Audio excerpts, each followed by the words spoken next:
My girlfriend said, "Seriously? You're mad I forgot our date night?" After standing me up for the third time, I said, "Not mad, just reminded." Then I made sure she'd never forget another date again. When she saw my calendar update, I-30 male sat at Enzo's for an hour and 20 minutes last Friday. Had a reservation for 7 p.m., ordered wine, told the waiter my girlfriend was running late. By 8:20, I paid for my wine, tipped generously for occupying the table, and left. No angry texts, no calls, just went home. My girlfriend Zara, 28, texted me at 11:30 p.m. Babe, just saw her text about dinner. Was it Petra's B-Day thing? You still up?" I responded, "No worries, sleep well." She showed up at my apartment the next morning with coffee and pastries. Her version of an apology. "I'm so sorry about last night. Petra surprised us with this whole escape room thing, and I totally lost track of time. You know how I am with my phone when I'm having fun." "It's fine," I said, taking the coffee. "You're not mad?" "Nope." She studied my face. "You sure? You seem off." "I'm sure. These things happen. Here's the thing, they do happen." Specifically, they'd happened twice before in the past 2 months. Our anniversary dinner, she forgot because her coworker invited her to a wine tasting. Concert tickets I'd bought months in advance. She double-booked a spa day with her mom. Each time, same pattern. Forgot, apologized with treats, I forgave, cycle continued. But this third time hit different. Not because I was angrier, because I finally saw the pattern clearly. I wasn't a priority. I was a calendar item that could be bumped. "So we're good?" she asked, already scrolling through her phone. "Yeah, we're good." She smiled, kissed my cheek. "You're the best." "Oh, Sienna's having a thing next Friday, but I'll try to keep it short so we can hang after." Next Friday was our standing date night. Had been for over a year. Every Friday, unless discussed in advance, we had plans. Movies, dinner, even just takeout at home. It was our thing. "Actually," I said, "let's talk about Friday date nights." She looked up from her phone. "What about them?" "I think we should cancel them." Her face went through several expressions. "Cancel? Our date nights? Why? They don't seem to be working with your schedule. Too much pressure trying to remember them every week." "Babe," I said, I was sorry. "You can't punish me forever for a few mistakes." "I'm not punishing you. I'm adapting to reality. You have a busy social life. That's fine. Let's just remove the obligation." She set down her phone completely. First time that morning. "I don't want to cancel date nights, I just sometimes things come up." "Things always come up for you. That's okay. Some people aren't calendar people. I'm totally a calendar person. Look." She showed me her phone calendar, full of brunches, parties, gym classes, work events, no Friday date nights marked. "Interesting," I said. "What?" "Nothing. Just interesting." She left that morning confused but seemingly relieved. No big fight, no drama, just resolution. That night, I updated my Google Calendar, removed all our Friday date nights, then I added something new. Every Friday, 7:10 p.m., personal development time, unavailable. Then I did something else. I joined a cooking class that met Fridays at 7, signed up for a 12-week course, paid in advance. Update 1, the next Friday came. My phone started buzzing around 6 p.m. "Zara. Hey babe, Sienna's thing was super boring. Wanna grab dinner?" "Me can't tonight. Have plans." "Plans? With who?" "Cooking class. Starts at 7. "Cooking class?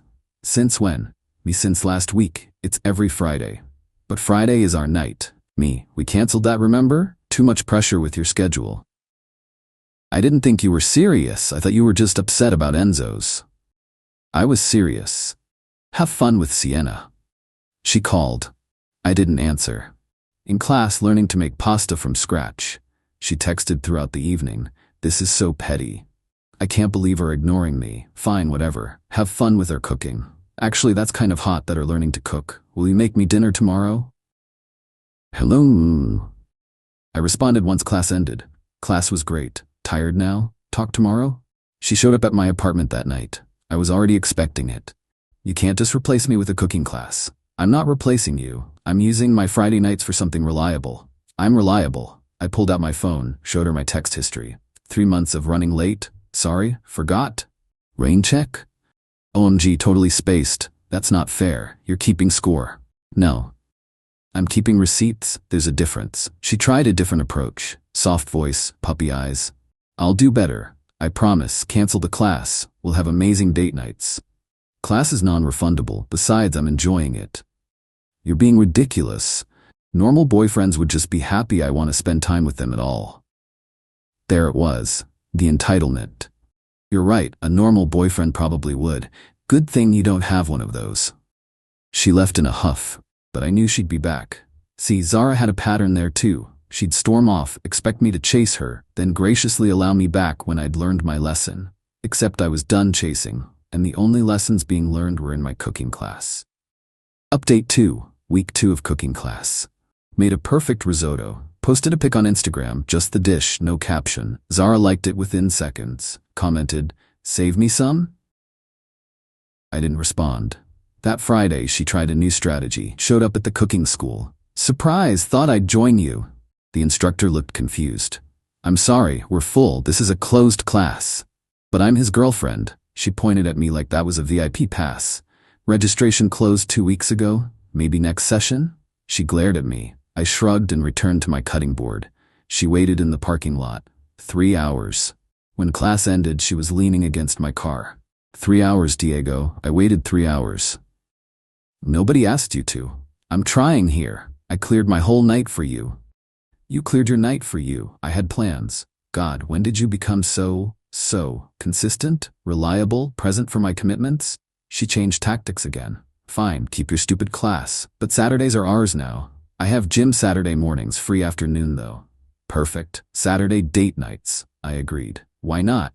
Let's see if she could manage Saturdays. Spoiler, she couldn't. The first Saturday, she was hungover from accidentally partying too hard Friday.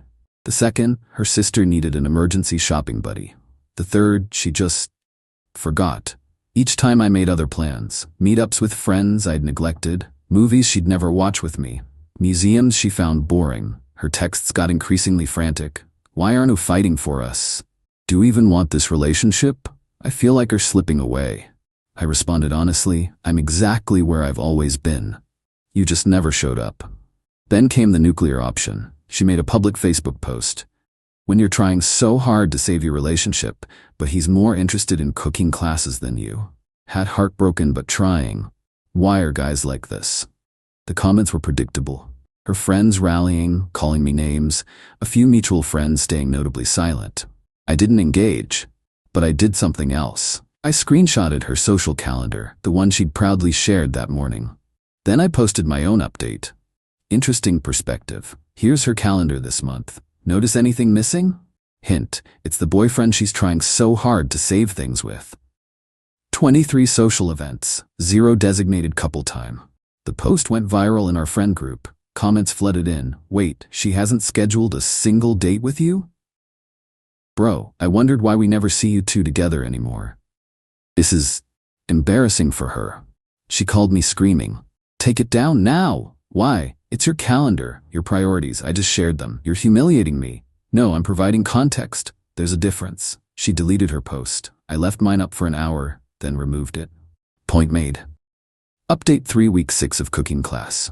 I'd progressed from basic pasta to complex sauces. My Instagram was full of food pics. Friends started asking for dinner invites. I started hosting small dinner parties, something I'd always wanted to do but Zara found boring. She wasn't invited to any of them. One Friday, I was prepping for class when she texted, "Can we talk? Please? I'll come to you. In class 7 to 10. Free after if urgent. I'll wait." And she did. Sitting on my doorstep when I got home, looking smaller than I'd ever seen her. "I missed you today," she said quietly. "Today specifically?" She nodded. "Fridays feel wrong now. Keep thinking you'll text about dinner plans." I know I messed up.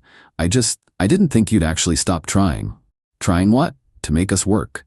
You always tried so hard. Made reservations, planned dates, reminded me about things." "Yes, I did. And I got used to it. To you always being there, waiting." I unlocked my door. "Want some tea?" She followed me in, looking around like she'd never seen my place. "You redecorated. Do things." New art from the markets I'd explored solo. Cookbook collection growing. Plants she'd said would die thriving. I made tea while she sat at my kitchen island, the one she'd never used because we always ate out or ordered in. "I keep making plans for Fridays," she said, then remembering you won't be there. "How's that feel?" "Empty. Really empty." "Yeah, I know that feeling." She looked at me then.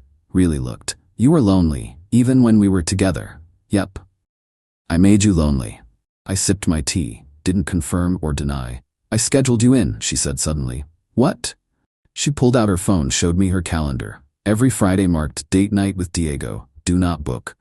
When? 3 weeks ago, after you posted that thing. And I've kept them clear. But you're never free. I'm in class. I know, I just thought, maybe if I showed you. Showed me what?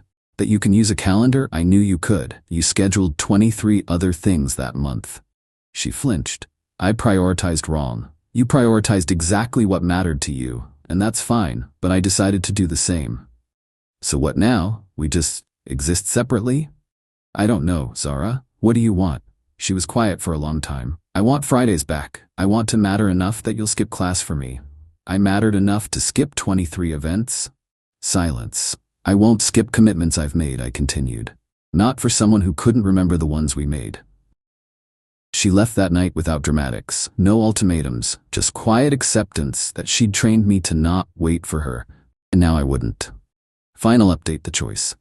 My cooking class ended week 12. Final class was each student preparing a full meal for guests. I invited 2 friends from my hiking group. Zara texted that morning. Congrats on finishing class. Proud of you. Thanks. What's next? Another class? Haven't decided. Maybe we could do something together? Fridays? I thought about it, really did. 12 weeks of consistency, of showing up, of keeping her calendar clear. I'll think about it. That Friday, first one without class, I kept my evening free. Partly to see what I'd do with it, partly curious if she'd remember. At 5 p.m. she texted, "Hey, still thinking? I kept tonight open just in case. What did you have in mind? Anything you want, your choice.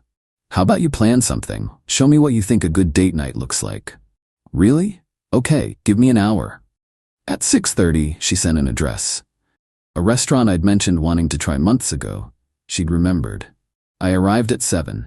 She was already there, early, with a book I'd recommended, reading at the table. "You're here," I said. 15 minutes early. Wanted to make sure we got our table. Dinner was nice. She put her phone away, actually listened when I talked about class, asked questions about what I'd learned. "So," she said over dessert. "What now?" "Now we see if this was a one-time performance or an actual change." "Fair. What are your terms?" "No terms. Just consistency. Show up when you say you will. Value our time like you value brunch with the girls." "I can do that. We'll see." She did it for 3 weeks, then slipped. A friend's pre-birthday dinner she couldn't miss. But this time, she texted by Wednesday. "I know Friday is ours, but Lena's doing this thing. Can we do Thursday instead?" Progress. We're not back together. Not really. We're figuring it out. She schedules me in now, properly, like her other commitments. I don't wait around when she slips up. The cooking class led to a monthly supper club with friends. She comes sometimes, when she remembers, when she prioritizes it. The difference is, now when she doesn't show, I still eat. Turned out, I never needed her to remember date night. I needed to remember I was worth showing up for, with or without her. She learned her lesson. Not through punishment or revenge, but through experiencing exactly what she'd put me through, looking forward to something with someone who wasn't there. And me? I learned to make a killer risotto, and that sometimes the best response to being forgotten is to become unforgettable, not to them, but to yourself. Edit. Since people keep asking, yes, we're still figuring it out. 6 months later. She's better about showing up, about 80% success rate. I've maintained my boundaries. We don't live together, and I keep my own schedule full. It's not the relationship I originally wanted, but it's the one that actually works. Sometimes people can change, but only when they realize what they've lost. And sometimes what they've lost is the person who'd always wait for them.